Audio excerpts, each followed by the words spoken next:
only one of the finest governors we have in the country, but is also a great friend, a great supporter.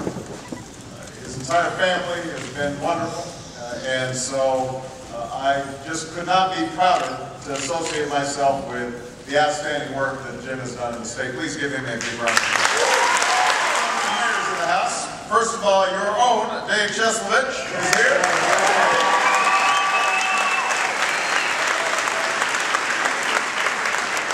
Milwaukee's outstanding Mayor Tom Barrett.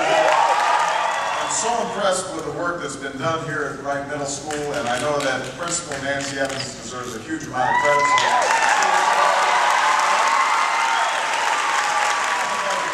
Great to be back in Wisconsin, and I've heard great things about Wright, so I've got very high expectations for all the students here, and I told them this. I expect them to keep up the good work that you've already been putting in to make sure that you succeed, not just in middle school, but also in high school, also in college, and for the rest of your lives. And parents, I want you to stay on, because that is an absolutely critical ingredient for their success. You know, 1 year ago, Americans all across this country went to the polls and cast ballots for the future they wanted to see.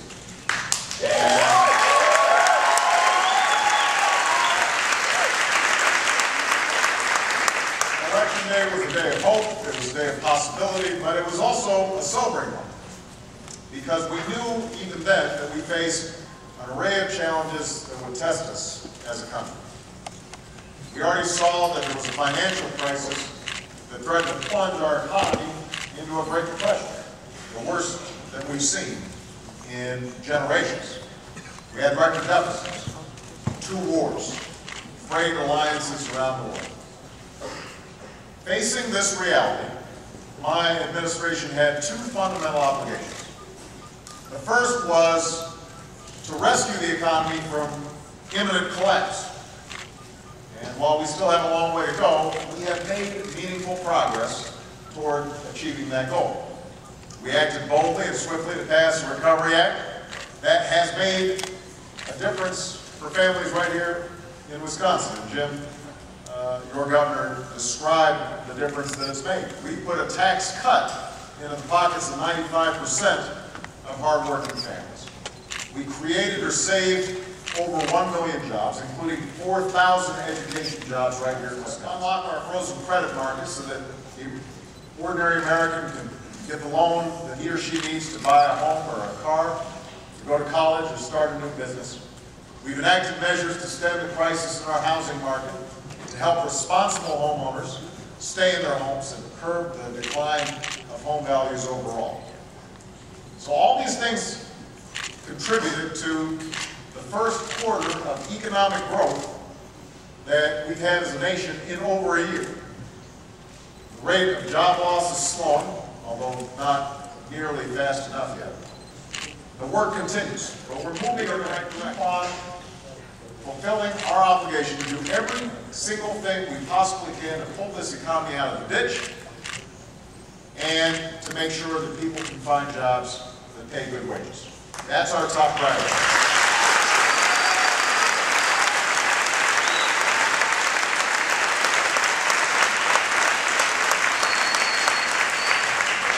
So that was the rescue part of our job.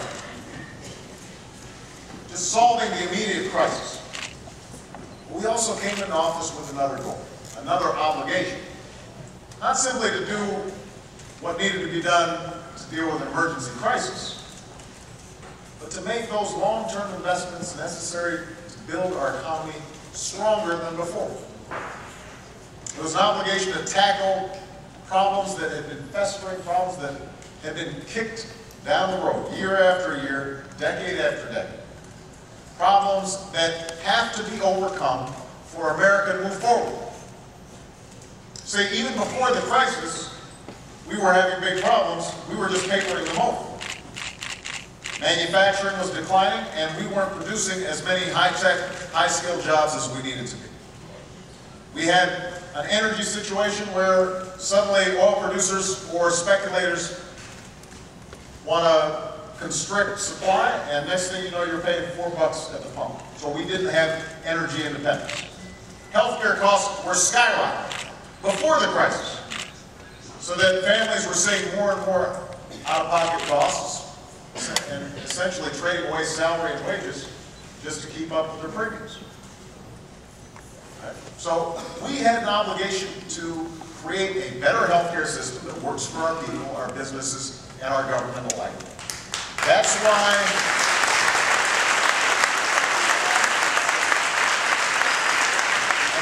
we've been pushing so hard on a clean energy economy that will free America from the grip of foreign oil and generate millions of good-paying jobs in the process, green jobs and retrofitting old buildings to make them more energy efficient, creating the batteries and other technologies needed for plug-in hybrids that can get 150 miles a gallon and will help to curb climate change.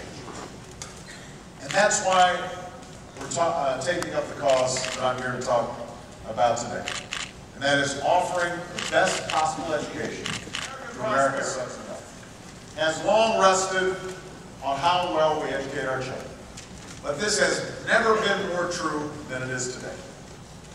In the 21st century, when countries that out-educate us today will out-compete us tomorrow, there is nothing that will determine the quality of our future as a nation and the lives that our children will lead more than the kind of education that we provide them. Nothing's more important. And here's what we know. Over the course of a lifetime, those with a college degree, and I want the young people here especially to listen to this, over the course of a lifetime, those with a college degree earn over 60% more than those with only a high school diploma. 60% more. Most of the fastest growing jobs require a bachelor's degree or more. This is what we were talking about earlier in the classroom. 4 out of every 10 new jobs will require at least some advanced education or training within the next decade.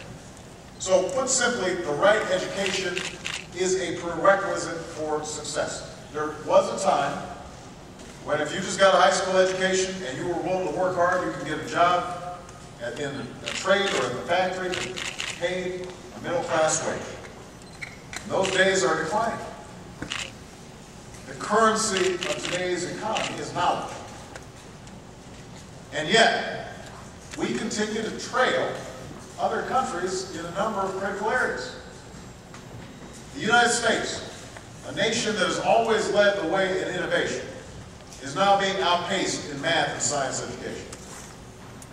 A handful of states have even gone in the wrong direction, lowering their standards at the very moment that they should be raising them. We used to rank #1 in the number of college graduates and advanced degrees. That's not the case anymore. Meanwhile, African American Latino students continue to lag behind their white classmates. An achievement gap that will ultimately cost us hundreds of billions of dollars because that's our future workforce. Of course, these problems aren't new. We've heard about them for years. But instead of coming together to solve them, we've let partisanship and petty bickering stand in the way. It's Republican, it's been voucher versus public schools, it's been more money versus more reform. In some cases, people have seen schools as sort of a political spoil having to do with jobs and contracts instead of what we're teaching kids.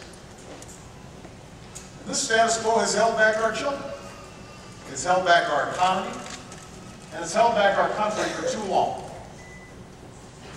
It's time to stop just talking about education reform and start actually doing it.